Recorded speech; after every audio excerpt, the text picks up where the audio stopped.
Hola, buenas tardes, bienvenidos a una edición más de La Salud de Nuestra Gente. Este programa que lo hacemos desde el año 2011. Esta es nuestra 9ª temporada llevando información de primera mano, sobre todo para la prevención de las patologías, para la prevención de las enfermedades, para tener una mejor calidad de vida que redunda, por supuesto, en vivir más años, pero de la mejor manera posible. Para ello, estamos haciendo programa tras programa con profesionales destacados del medio que nos cuentan todo acerca del diagnóstico precoz y de los tratamientos disponibles en nuestra provincia. Este es nuestro programa número 25 de esta 9ª temporada y 306 programas desde que comenzamos con la salud de nuestra gente allá por el 2011, en abril del 2011, jueves 5 de septiembre de 2019. Están habilitadas las líneas de teléfono. Si quiere llamarnos y dejarnos un mensaje, puede llamarnos al teléfono del canal, al 03764 42 10 40, que es el teléfono, como le decías, del canal, o si no, enviarnos un mensaje de texto o un mensaje de WhatsApp al teléfono también de la salud de nuestra gente, que es el 3764 19 81 28. Estamos en las redes sociales, por supuesto. Allí nos puede buscar en Facebook como La Salud de Nuestra Gente. Nos busca, nos da me gusta, se transforma en nuestro seguidor y accede a lo que tenemos disponible allí, que son la iconografía de los programas pasados, pero también unos videos cortos con la pregunta destacada y con la respuesta del profesional que ha estado en el set contándonos lo que sabe sobre determinados temas. Allí pueden ver todos los programas anteriores, los meses anteriores, incluso los años pasados. Si le gustó el programa, quiere volver a verlo, pero quiere volver a verlo en forma completa, nos puede buscar también en la otra red social, nos busca en YouTube y accede a la programación completa. Allí se ve el programa enterito. También está disponible a partir de esta noche el programa del día de la fecha y accede, como le decimos, también al programa de la semana anterior, de los meses anteriores e incluso de todos los años anteriores. Lo busca como La Salud de Nuestra Gente en YouTube, se transforma también en nuestro seguidor y accede a los programas que están disponibles en el medio. Tenemos un video con los temas que vamos a estar tratando en el día de hoy. Bueno, como vemos allí, la consulta oftalmológica pediátrica, esto que les preocupa a los padres, si los chicos tienen que ir o no ir al oftalmólogo, qué tendrían que saber, cada cuánto debería ir, cómo son las consultas, qué se hace en cada una de las consultas pediátricas. Y el segundo de los temas que vamos a estar tratando de oftalmología es el tema del estrabismo y de la miopía, que muchas veces preocupa a los padres. Esto que de alguna manera u otra es una preocupación, para otras civilizaciones no lo era. Hoy justamente en off estábamos contando de que algunas culturas, como la cultura maya, daba como algo de trascendencia el hecho de tener estrabismo. Para nuestra cultura es un hecho de preocupación de los padres sobre todo y que motiva una consulta para ver si encontramos una solución a dicho tema. El otro de los temas que estamos tratando va a ser el lupus, una patología también descrita desde la antigüedad, no con este nombre característico, pero sí las apariciones clínicas, las manifestaciones clínicas que tenía la enfermedad. El lupus es una enfermedad autoinmune que tiene varias aristas, que las vamos a estar tocando también en el día de la fecha, que no es solamente la aparición dermatológica, sino también compromisos que pueden existir en los órganos internos, que involucran desde los riñones hasta los pulmones, incluso diferentes otros órganos. Para ello estarán los profesionales contándonos. El último de los puntos que vamos a tratar, va a haber una jornada de perinatología. Esto tiene que ver con la obstetricia y con la neonatología y nos estarán contando de qué se trata cada una de estas cuestiones. Nuestros invitados del día, bueno, un honor tenerla aquí. Se nos ha negado tantas veces, pero hoy sí que la tenemos aquí con nosotros. Es la doctora María Fernanda Corsi, que es jefa del servicio de oftalmología del Hospital Pediátrico, y nos acompaña también la doctora Teresa Peñalba, oftalmóloga, también del Hospital Fernando Barreiro, Hospital Pediátrico, por supuesto, estamos hablando de temas de oftalmología pediátrica, y nos acompaña también la doctora Lorena Rodríguez, oftalmóloga y trabajando también en el hospital y especialista en oftalmología.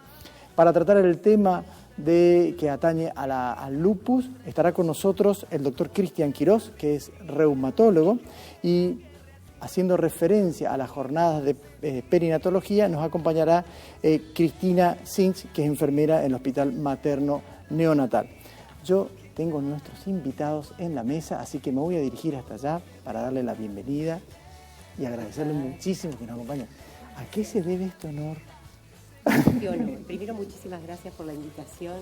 Y no es que me negaba, no es muy fuerte venir, pero bueno, acá la juventud me trajo también. ¿Movida por la juventud? Movida por la juventud. Toda la vida se aprende, y sobre todo de la juventud también, ¿no? Pero por supuesto, es un gran motor para absolutamente todo, la juventud. Exacto. Así que, bueno, en realidad estamos muy contentos que nos acompañe Fernanda, estamos muy contentos que estén todos aquí en el programa. Sabemos que tienen un servicio de oftalmología pediátrica que ya nos van a contar que es de avanzada, que es bueno, que brinda un servicio importantísimo en lo académico, en lo asistencial y en todo lo que se refiere a la contención. Estamos hablando de un tema que es contención de los padres, ¿no? Contención de los padres, exactamente. ¿Ustedes están las tres en el hospital? Sí. Nosotros estamos las tres. Bueno, el servicio está compuesto por la doctora Peñalba, Teresita, la doctora Lorena y nuestra enfermera, que trabaja también hace mucho tiempo. Y un gran equipamiento oftalmológico, que todo fue de a poquito hasta que realmente tenemos todo completo para hacer un buen examen oftalmológico en niños. Cuando va a hacer un examen oftalmológico, ¿cuándo comienza un examen oftalmológico? No sé si se puede ver, hay un examen que se hace en los recién nacidos, que es el famoso trencito, que nosotros se los mostramos siempre a los pediatras, a los padres.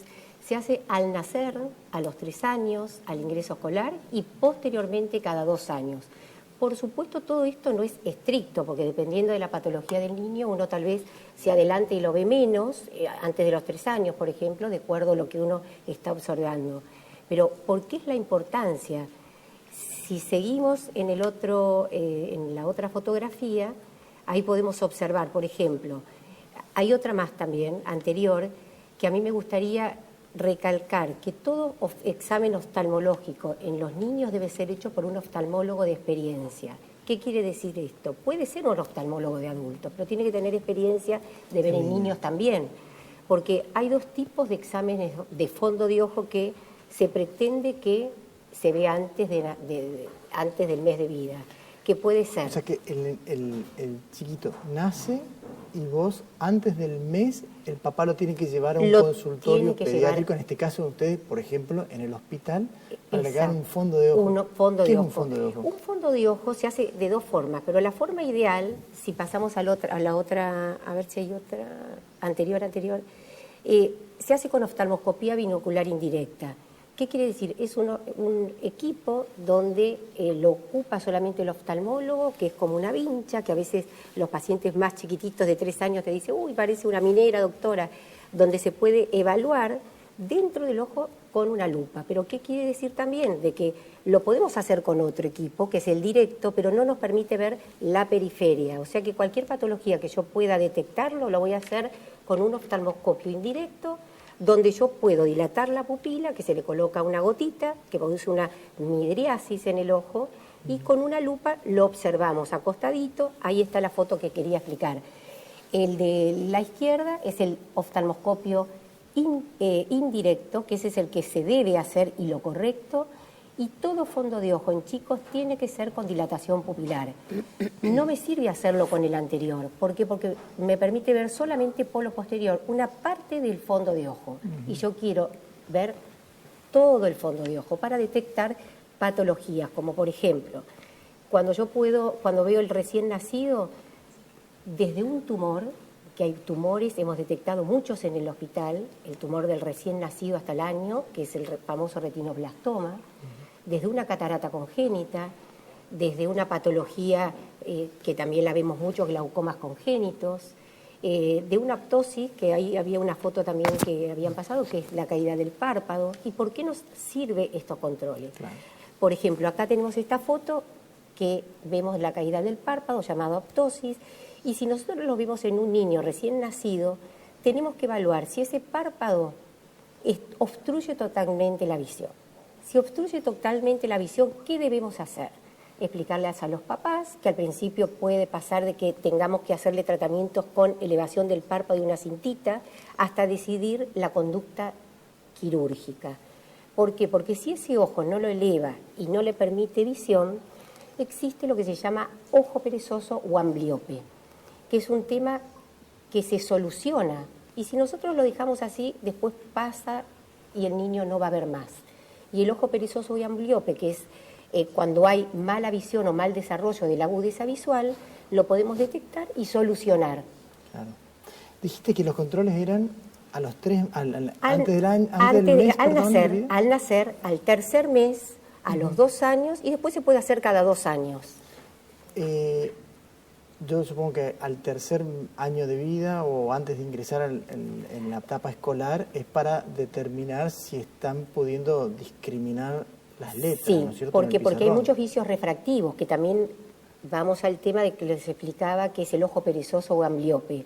El vicio refractivo tenemos varios. Uno de ellos es la miopía, el astigmatismo, tenemos astigmatismo e hipermetropías. Entonces, cada uno de ellos también puede dejar el ojo perezoso y es muy riesgoso porque... Para que la gente entienda, ¿miope qué sería? El miope es el niño que ve mal de lejos y ve muy bien de cerca. Y el niño muy chiquito no te va a contar veo mal mamá. Claro. Sí nos vamos a dar cuenta en algunas cosas que, por ejemplo, en el transcurso de los años y de la juventud de uno, se va dando cuenta claramente. Que las mamás te dicen, doctora, usted sabe que mi niño está siempre leyendo. Los niños miopes son niños que están muy encerrados, les gusta la lectura. ¿Por qué? Porque ven muy bien de cerca y muy mal de lejos. Entonces son chicos que son muy estudiosos. O sea, que esto es algo que le tiene que llamar la atención a los padres. Que le tiene que llamar la atención a los papás. No que los chicos lean, O sea, no, está bien que lean. Pero, por ejemplo, no quieren relacionar cosas referentes a lo lejos. Son niños que están siempre leyendo porque ven más retraídos. Y hemos visto en el hospital, en los consultorios, que los chicos que vos le das, y son chicos miopes altos, que colocándole el anteojito viene la mamá, doctora, usted no sabe, me cambió, quiere ir al aire libre, se distrae, se ríe más, no quiere quedar tanto leyendo. ¿Pero por qué? Porque ven. Entonces, eso uno se va dando cuenta en el transcurso del tiempo. Y nombraste los hipermétropes. La hipermetropía le tenemos mucho respeto, que es la dificultad de cerca y de lejos. El ojo hipermétrope en los chicos se caracteriza, ¿por qué? Porque deja el ojo perezoso o ambliope, no los deja desarrollar. Entonces, cuando nosotros los vemos, a todos los chicos que entran, ya sea en el hospital, en el consultorio, le hacemos dilatación pupilar. Uno para detectar que no tenga patología dentro del ojo y el otro hacer el anteojito con dilatación. ¿Por qué? Porque los niños se caracterizan a tener mucha acomodación. Entonces, para dar un buen lente a un niño, y en esto que vos me preguntabas de la hipermetropía, yo debo dilatar al paciente, hacerle una refracción que se hace con el autorrefractómetro o el retinoscopio. Entonces, con eso nosotros lo corregimos y evitamos la ambliopía u ojo vago, que es la hipermetropía. Bueno, viste que el tiempo es tirano en televisión. Nos tenemos que ir a un corte. Perfecto. Estamos en La Salud de Nuestra Gente conversando sobre las consultas oftalmológicas pediátricas y vamos a charlar en el próximo bloque, finalizando el tema, y de otra cuestión que llama la atención a los padres para ver si tiene un diagnóstico y sobre todo si hay un tratamiento, que es el tema del estrabismo. No se vayan, estamos en La Salud de Nuestra Gente. Estábamos recibiendo la información acerca de los trastornos que existían, o por lo menos lo que uno podía diagnosticar, que la miopía, dijimos, esa dificultad para ver de lejos, y los chicos que tienen buena visión de cerca y los llevaba a leer muchísimo. Otra cuestión era la hipermetropía, que tenían buena visión como más de lejos, pero también había dificultades en esta visión.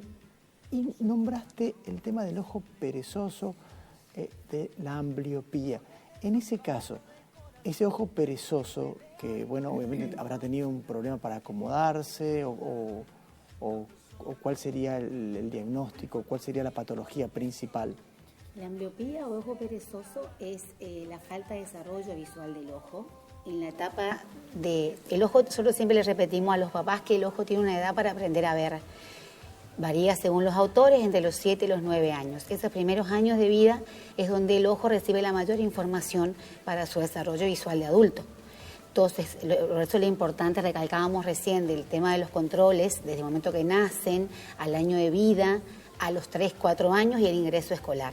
Porque detectado la patología, cualquier patología visual en esa etapa de la vida, es más fácil a través de tratamientos enseñarle al ojo, mejorar su visión y sobre todo su visión futura para el resto de su vida, ¿no? Los tratamientos son variados. Desde el momento que se detecta, depende del diagnóstico, miopía, hipermetropía o astigmatismo, lentes, y en muchos casos el lente a veces no es suficiente, en patologías o en refracciones muy altas, el lente no es suficiente, y así todo, con el uso del lente necesitamos agregarle el tratamiento con parches u oclusión, que eso depende de la cantidad de horas por día. Lo que se indica es tapar el ojo de mayor visión para estimular el ojo de menor visión, el ojo más vago, más perezoso.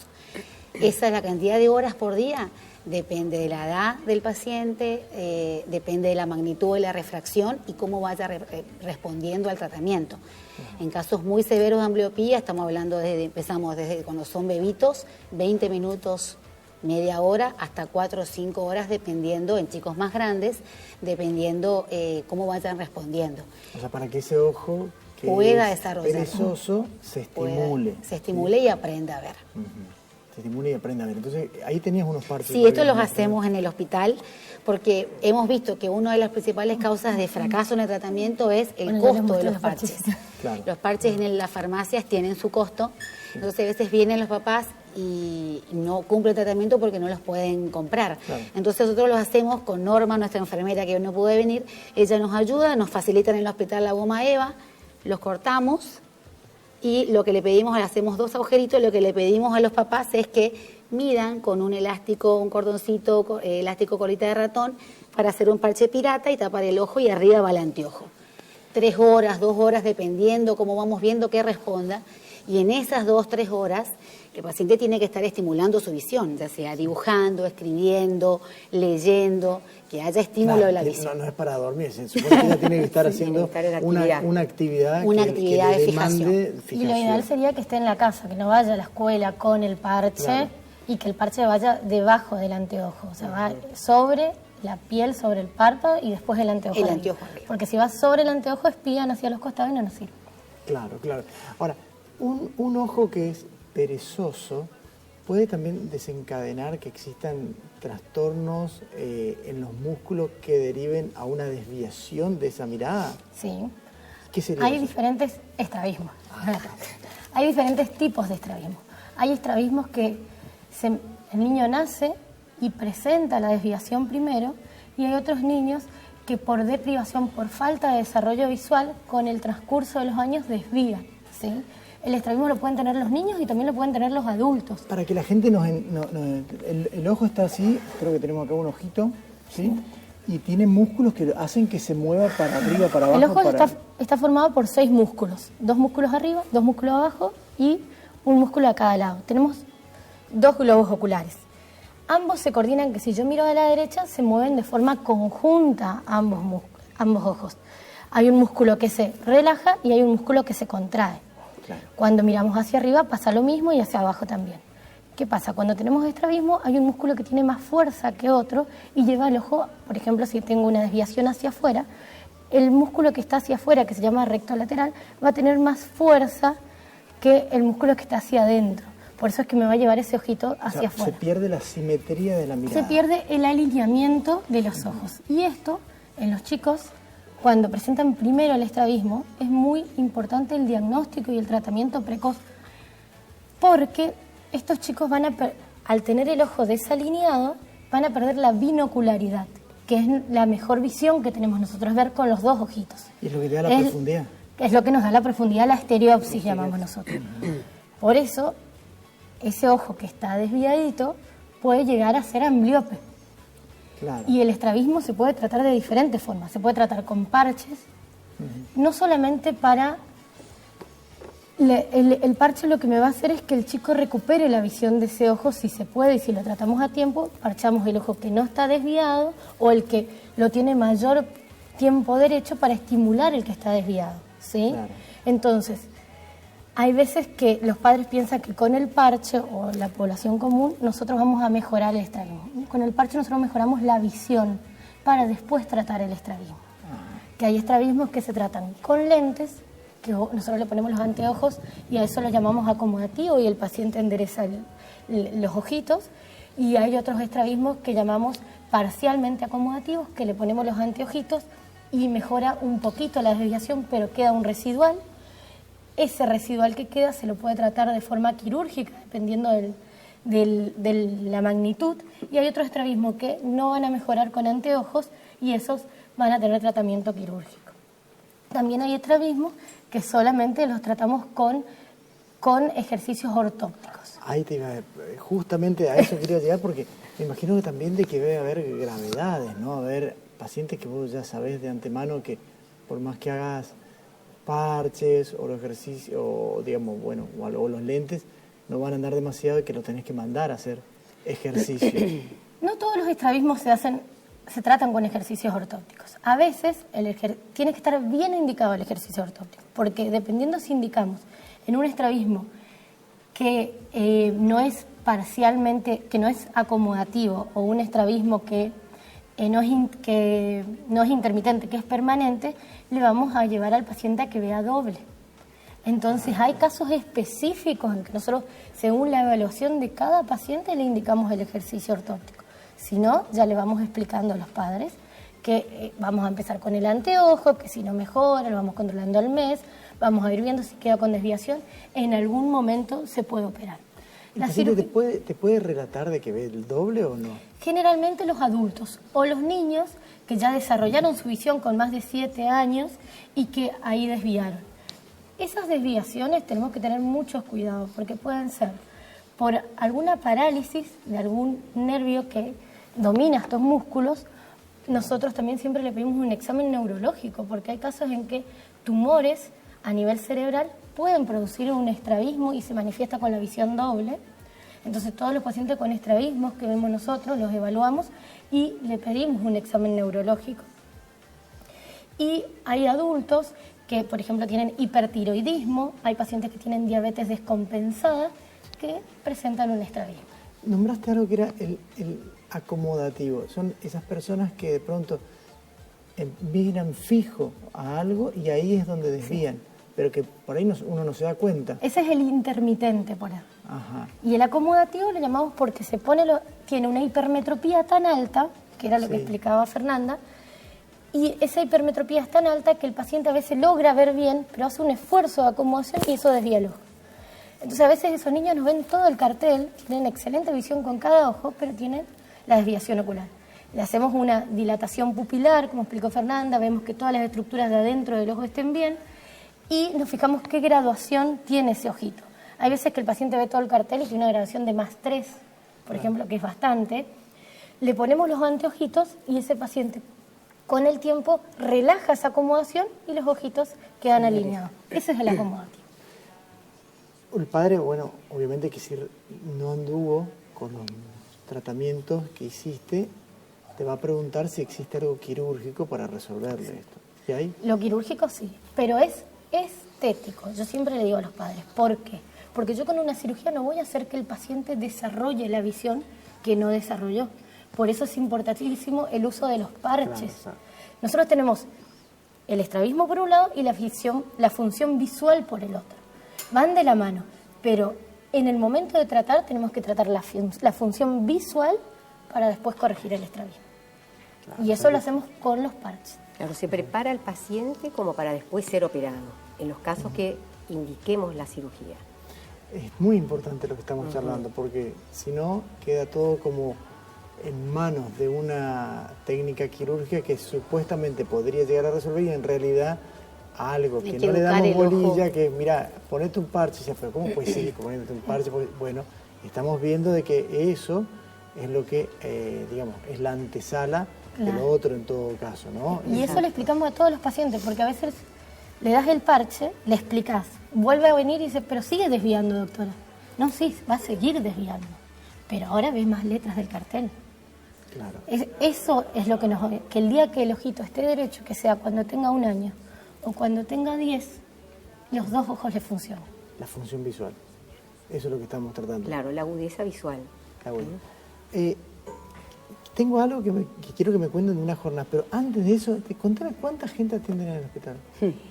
Mira, nosotros tenemos un horario de las 7 de la mañana hasta las 13 del mediodía. Empezamos las 2 doctoras y después viene la doctora Peñalba y aproximadamente en el mes 1000 pacientes. Sí. 978 nos pasaron hoy a la mañana porque preguntamos para venir. Consultas programadas. En el hospital, en el hospital hacemos guardias oftalmológicas, operamos traumatismos. Quería contar también que nosotros trabajamos con el equipo también del Hospital del Parque. Que el jefe es el doctor Pablo Pichilli, está Roberto Gunski de hace años, de mi época. Pablo Pichilli, ya lo voy a decir públicamente, Pablo, tenés que venir, te hemos invitado. Pablo Pichilli es peor que yo.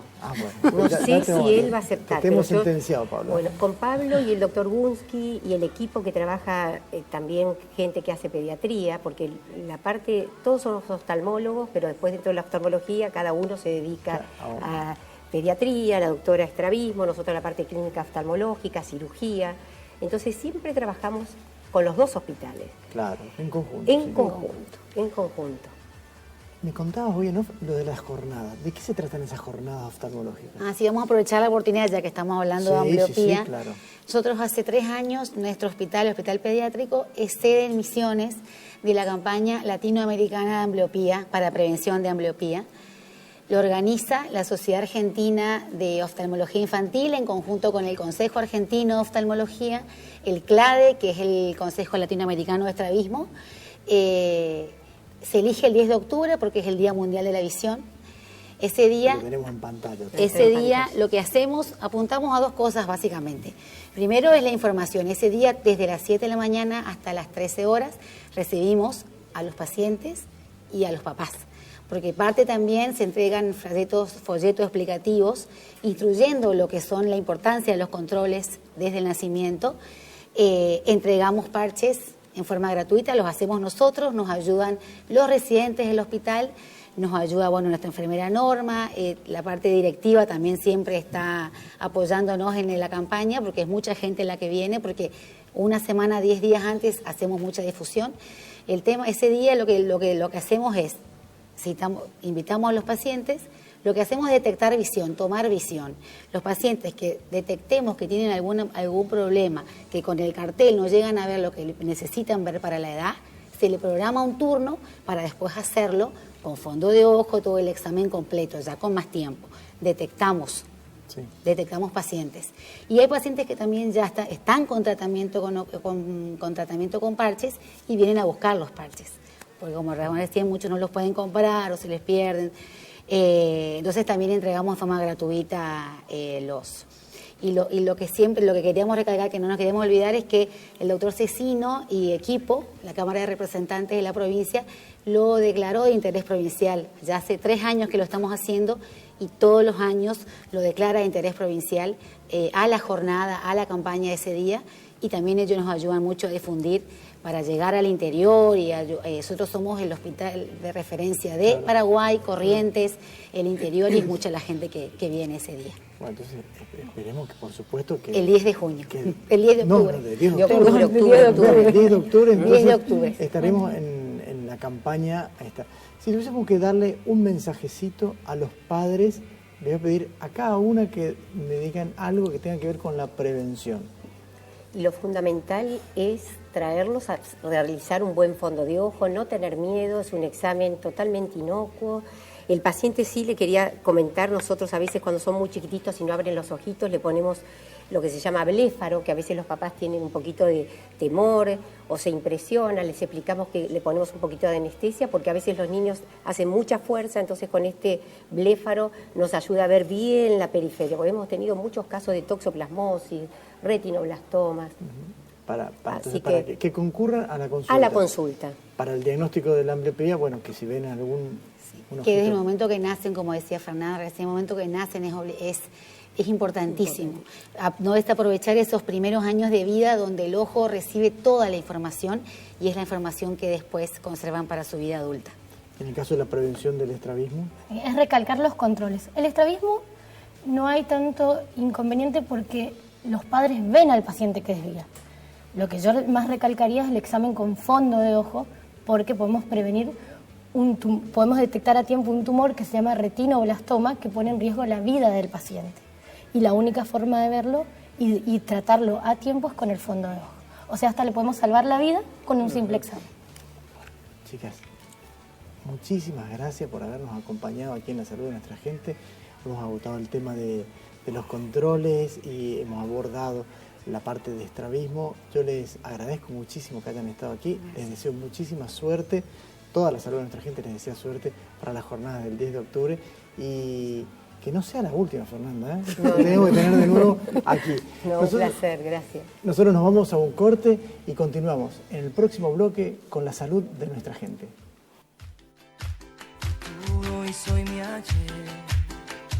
La semana próxima, los días jueves y viernes, justamente la semana que viene, se desarrollarán las jornadas perinatológicas. Y para ello están aquí en el set justamente para contarnos de qué se trata, qué temas van a abordar y, bueno, a quién está destinado dicha jornada. Muchísimas gracias por estar aquí en La Salud de Nuestra Gente y, bueno, y abordar. La hemos tenido hace poquitito. Sí.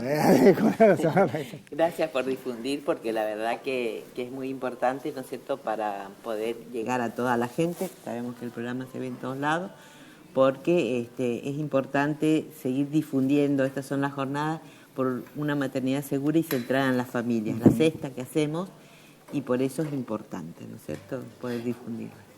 Jueves y viernes, esto está destinado a obstetricia y a neonatología. Sí, las jornadas se desarrollan el jueves 12 y viernes 13 de septiembre en el salón del auditorio de la Escuela de Enfermería, que está por López Torres, 3601. ¿Sí? La entrada es por López Torres, eso queremos aclarar porque el salón es nuevo, es un auditorio nuevo que se inauguró hace muy poco.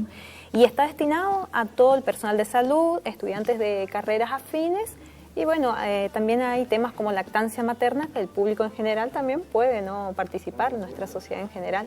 Hace un tiempito atrás estuvimos hablando justamente de lactancia materna, aquí lo abordaremos y vamos a insistir justamente en este tema. Sobre todo, el tema del banco de leche, ¿no es cierto?, que es algo que queremos instalar en la provincia y que es importante. Por eso también puede venir gente que no esté, digamos, que no trabaje en ningún lugar, que tenga interés por saber qué es un banco de leche.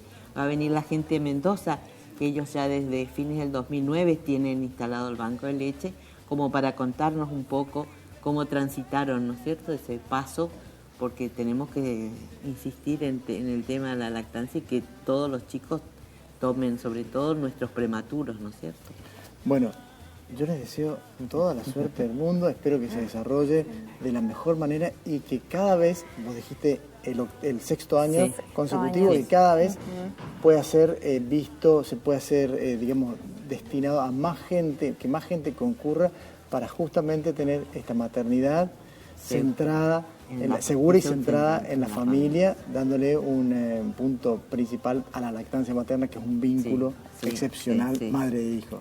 Sí, por eso invitamos también a todo el interior, ¿no es cierto?, a todo el personal que trabaje en salud pública o en privado, ¿no es cierto?, que quiera justamente trabajar seguro, ¿no?, y dar a la familia una mayor participación. Bueno, éxitos la semana que viene, que también, yo sé porque no tengo clase la semana que viene, porque las chicas que están en la carrera de la licenciatura en obstétrica tienen que estar ahí en las jornadas, así que éxitos en las jornadas. Muchísimas gracias por haber estado aquí en La Salud de Nuestra Gente y contarnos. A difundir. Gracias. Yo me voy a la mesa porque en la mesa me está esperando el doctor Quirós para contarme más acerca de esta enfermedad que se llama lupus eritematoso sistémico. ¿Cómo estás? Hola, muchísimas gracias por estar aquí en La Salud de Nuestra Gente. Gracias por invitarme. Habíamos presentado el tema que era lupus en una forma general, pero también sabemos de que el lupus abarca diferentes tipos de lugares en donde se puede manifestar. Quiero que nos cuentes un poquitito de qué se trata esta enfermedad. Bueno, en realidad el lupus es una enfermedad de carácter autoinmune, y eso, para que la gente lo entienda en palabras sencillas, quiere decir que nuestro sistema de defensa, por algo que está mal, que ya viene genéticamente, digamos, mal predispuesto, nos autoataca. es como que desconoce proteínas o ciertos componentes nucleicos y genera anticuerpos, y mediante eso nos genera una enfermedad autoinmune. Esa enfermedad tiene múltiples manifestaciones, por eso se dice que es sistémica, y muchas veces puede afectar diferentes órganos a la vez, donde uno tiene que buscar, digamos, cuáles son los signos y síntomas propios de esta enfermedad y considerar que todo lo que le está pasando al paciente es una sola enfermedad. Entonces, el lupus por eso se llama sistémico. Aún así hay ciertas clasificaciones, porque también hay un lupus cutáneo, que es solamente cutáneo, y que se divide según la forma de presentación y la progresión de la enfermedad en lupus agudo y lupus crónico o discoide. Este lupus discoide Sí. era el que se semejaba a otras patologías, a un eritema, a una lesión cutánea que incluso era semejante a una forma rara, pero de la tuberculosis que ya no está presente. Dentro de los avances en los estudios clínicos y en las investigaciones, se han agregado a los criterios de clasificación publicados en 1997 por el Colegio Americano de Reumatología unas cuantas, digamos, variantes nuevas de lupus cutáneos que antes no estaban presentes, y desde lesiones ampollares, desde lesiones psoriáticas, desde la cicatrices que deja, digamos, el lupus discoide, ya que dentro de los signos y síntomas que pueden ayudarnos a hacer el diagnóstico, no todos tienen que estar presentes al momento de la valoración del paciente. Puede tener un antecedente claro de un signo o de un síntoma sospechoso de lupus, y eso ya suma para hacer el diagnóstico. Cuando uno mira la epidemiología de la enfermedad, aparentemente pasaba como una enfermedad rara, pero en realidad cuando se miran los números no es tan infrecuente como uno cree. No, en realidad, como todas estas enfermedades reumatológicas o enfermedades consideradas raras, fueron mejorando su diagnóstico en base a investigación y a nuevos métodos diagnósticos. Las enfermedades a veces siguen siendo raras, digamos, para que no se malinterprete, sigue siendo una enfermedad rara. Lo que no es infrecuente. Claro. Entonces, hay un montón de estudios epidemiológicos que nos dan un promedio de un paciente cada 1000 personas. Eso varía un poco según qué edad tiene el paciente, qué sexo tiene el paciente, claro, y qué raza tiene el paciente, ya que la raza africana tiene mayor prevalencia. Y cuando dijiste el sexo del paciente, es porque hay algo que tiene que ver con un estímulo hormonal. Sí. En el cual se relaciona. O sea, claro, los pacientes femeninos en edad fértil, desde los 15 hasta los 30 y pico, hay un porcentaje o hay una proporción de entre 6 a 9 pacientes contra un paciente masculino. Y eso se relaciona, digamos, al factor hormonal o a los estrógenos puntualmente. Por eso en los extremos de la vida, digamos, esa proporción hombre-mujer se iguala prácticamente. Entonces, es más frecuente en pacientes mujeres en edad fértil. Ahora estábamos comentando de este lupus, del lupus discoideo, que tenía que ver con las manifestaciones cutáneas que aparecen, pero clínicamente, en general, ¿cómo vos sabés que un paciente tiene lupus? ¿Cómo puede concurrir a la consulta? O bien, ¿cómo puede debutar con esta patología? Bueno, dentro de los signos y síntomas que se han estudiado, las manifestaciones articulares son las que más frecuentemente se presentan. El paciente tiene artritis, que es la inflamación de la articulación. Poliarticular quiere decir que son más de 5 articulaciones. En segundo lugar están las manifestaciones cutáneas, donde tenemos rash malar como el síntoma típico del lupus, aunque no es el único. Fenómeno de Raynaud, que es cuando se ponen blancas o azules las manos con la exposición al frío. Debilidad del cuero cabelludo, que genera caída del cabello o alopecia no cicatrizal. Úlceras en la boca, ¿sí? En la afectación de las mucosas con úlceras o llagas en la boca o en la lengua. Y después, previo a todo eso, que eso ya son signos, digamos, más sospechosos de este tipo de enfermedades, tenemos una alteración de la vida diaria. El paciente está más cansado, el paciente puede perder peso, en algunos casos tiene fiebre sin un origen infeccioso, tiene fiebre por varios días, ¿sí? Sin relacionar a otros signos, otros síntomas. Son lo que nosotros llamamos síntomas constitucionales. Ahí es difícil que se sospeche el diagnóstico de lupus, ya que eso es inespecífico, digamos.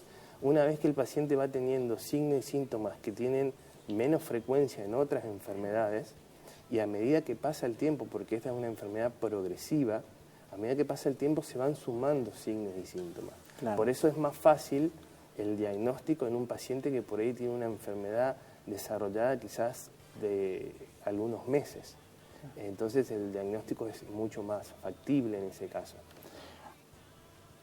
Viste que el tiempo es tirano en televisión. Nos vamos a ir a un corte y en el próximo bloque quisiera que me cuentes cómo vos llegás al diagnóstico, si existe alguna rutina en el laboratorio que tengas que pedirle y qué es lo que te llama la atención para sospechar y para iniciar un tratamiento. Estamos en La Salud de Nuestra Gente con el doctor Quirós conversando acerca de lupus. No se vayan.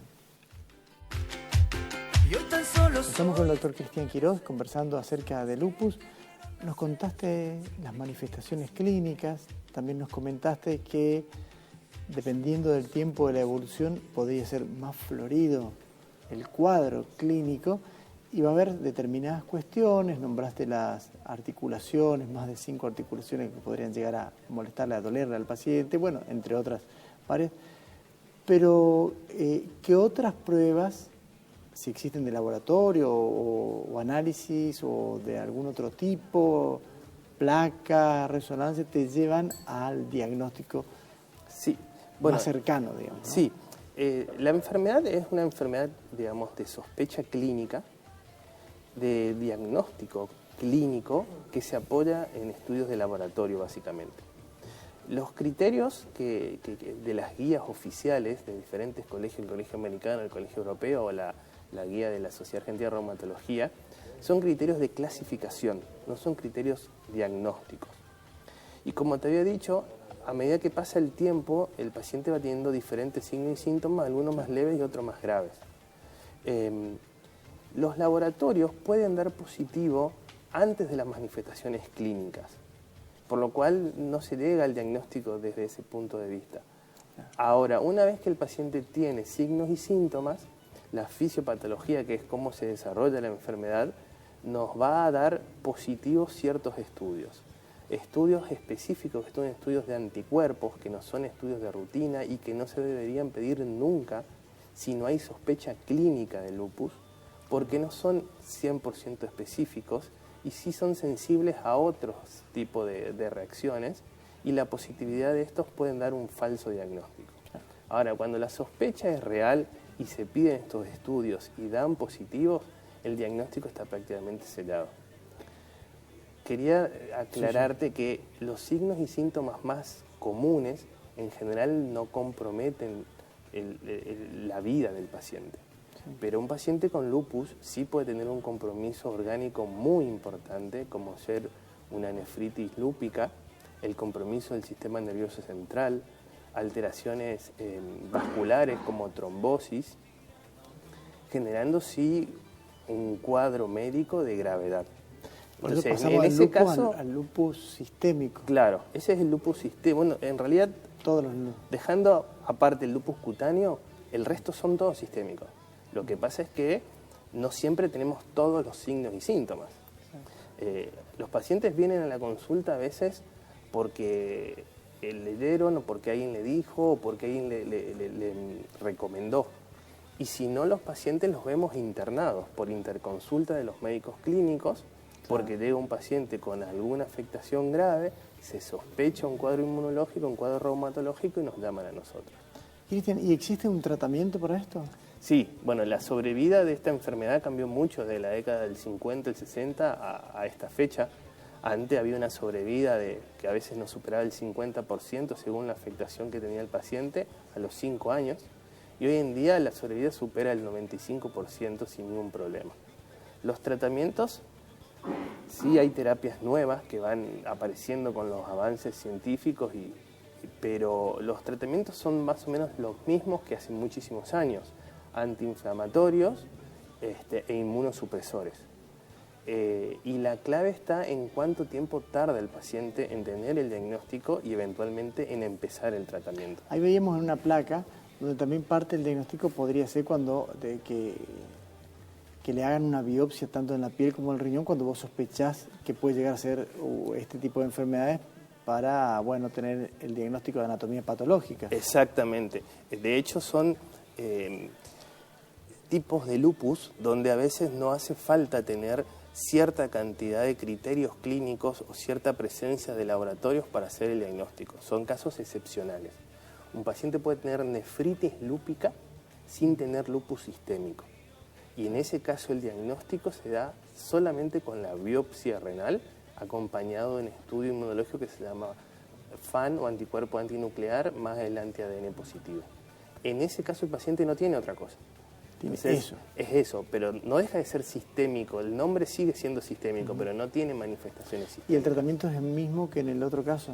No, los tratamientos son de acuerdo a qué afectación tiene. Ajá. Si tenemos un paciente que eventualmente tiene decaimiento, fiebre, ganglios aumentados de tamaño, glóbulos blancos bajos o leucopenia, va a tener un tratamiento. Si el paciente tiene afectación del sistema nervioso central o una nefritis lúpica, ya estamos hablando de algo que requiere inmunosupresión, mayor inmunosupresión y sobre todo mayor uso de corticoides. Nos vamos a ir al último de los cortes y en el próximo bloque, cortito, me contás si existe algún parentesco con la artritis reumatoidea o no con respecto al lupus. ¿Sí? Bueno. Estamos en La Salud de Nuestra Gente con el doctor Quirós contándonos sobre una enfermedad autoinmune, una enfermedad inmunológica. No se vayan. Le hice una pregunta al doctor Quirós, que era si la artritis reumatoidea era pariente o nada que ver, si formaban parte de enfermedades inmunológicas, pero que no tenían que ver en sí. Esto es, ¿cómo se lo interpreta? Se lo interpreta como enfermedades autoinmunes generadas por alteración de genes, pero a veces con polimorfismos diferentes. Aún así, dentro de una misma familia, ninguna enfermedad reumatológica es hereditaria. Nadie condena a sus hijos por eventualmente tener alguna de estas enfermedades. Sin embargo, al ser genética, dentro de una misma familia hay más probabilidades de que eso pase. Si el gen no se despierta, no pasa nada, saltea generaciones. Claro. Ahora, no son, digamos, relacionadas a la artritis reumatoidea y el lupus. Son dos enfermedades diferentes, pero que a veces, y en casos muy excepcionales, pueden coincidir en un solo paciente. Y eso se llama rupus, que es la mezcla de signos y síntomas de artritis reumatoidea y de lupus, y la mezcla o la positividad de anticuerpos de artritis reumatoidea y de lupus. Y con respecto a las articulaciones, entonces, el lupus, ¿qué le hace a la articulación? En realidad la diferencia está en que la artritis reumatoidea tiene una artritis erosiva con el tiempo y con la inflamación persistente, y el lupus tiene una artritis no erosiva. Claro. La idea también es que la artritis reumatoidea nunca llegue a ser erosiva, porque tenemos que cortar la inflamación mucho antes de que dañe las articulaciones. Ese daño en las articulaciones que la deforma también. Claro, al producir una erosión deforma la articulación, deforma el eje del dedo, por ejemplo, y ahí empiezan ¿Y el tratamiento es semejante o...? No, se hacen Bueno, nosotros tenemos medicamentos que a veces son orientados hacia qué signo qué está pasando, digamos. Para las artritis, el signo artritis, se usa mucho el metrotexate, no importa qué enfermedad sea.